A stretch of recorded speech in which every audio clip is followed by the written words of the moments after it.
Oh man, it was such a fun day of playing lore game all day. Well, I think I might go to sleep. Wait a minute. I only have notifications on for one server. Lore game update. Hello everyone, it is me Florence, and lore game got updated. It is very late, for me at least. Updated around like 1 in the morning. So I'm just gonna be going over the patch notes. So yeah, let's get into it. Okay, so we got a pretty long list here. There's additions, fixes, buffs, nerfs. Um, so yeah, I'm gonna just start from the top to the bottom. First, we're starting with additions.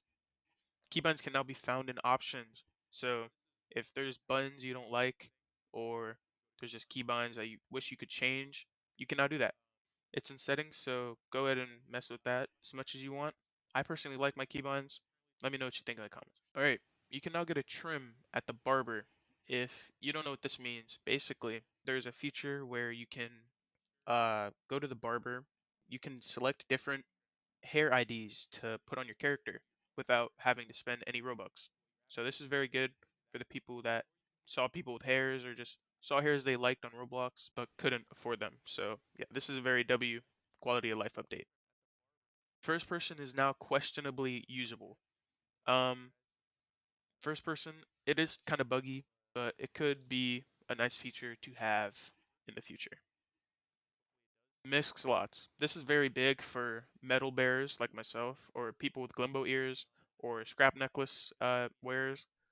Basically, it's just you can put them in there and have them show up. So it's kind of like a vanity, because those items don't really do nothing, and it sucks when you have good drip, but you can't wear more than two neck accessories because there's only one slot. So this is a very good quality of life update. Go ahead and leave suggestions in the Discord. Um, for items that you think should be added to the vanity list. Kuro is very open to suggestions. Alright, now we're moving on to the fixes portion of the update. This part of the video is going to be really short. There's only two things in here. He optimized some server stuff regarding combat. That's very vague. He could have done anything. Fixed memory leaks, uh, ping compensation changes. This one's very vague, but if what he's saying is true, then PvP should feel better.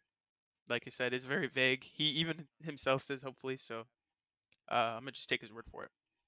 He cleaned up the prison doors. Basically, if you don't know what that means, the prison doors would like bug in a weird way, where on some people's sides it would look like it's open, but really you can't walk through.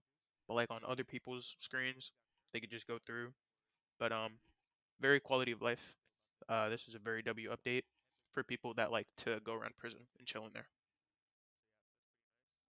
Okay, now we're on the fun part of the video. The nerfs and buffs of this update.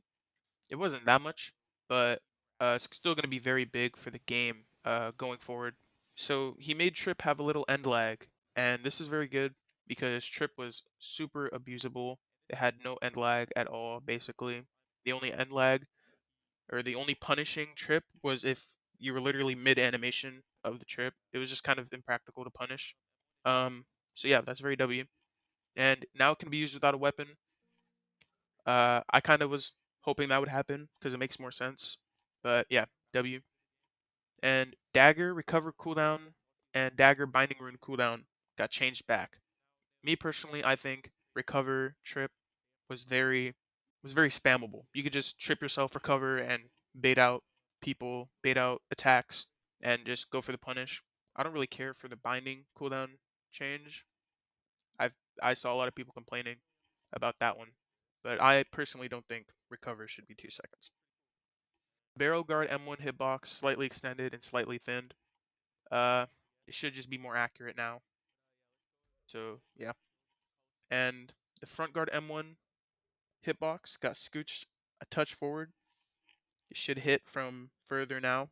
Um, Always fun, I guess. Now time for my main weapon, nails. This one, I don't know how to feel about it. Nails, Rune of Attrition stun reduced, so that it cannot be true comboed into M1.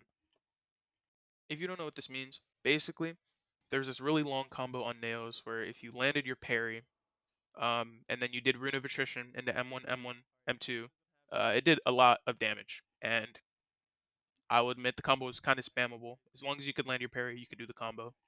So now, after the Rune Attrition hits, the opponent has time to parry. So that's a very balanced, good balance change. That's going to be it for the patch notes. If there's any bugs that you guys find or anything that you'd like to suggest, put it in the Lore Game Discord. There's a suggestion channel and there's a bug channel. So yeah, if you guys like this video or found it helpful, give it a thumbs up. Subscribe. It's free. You can always unsubscribe later. I hope you guys have a good night, good morning, good afternoon, whatever. And I'll see you guys in the next video.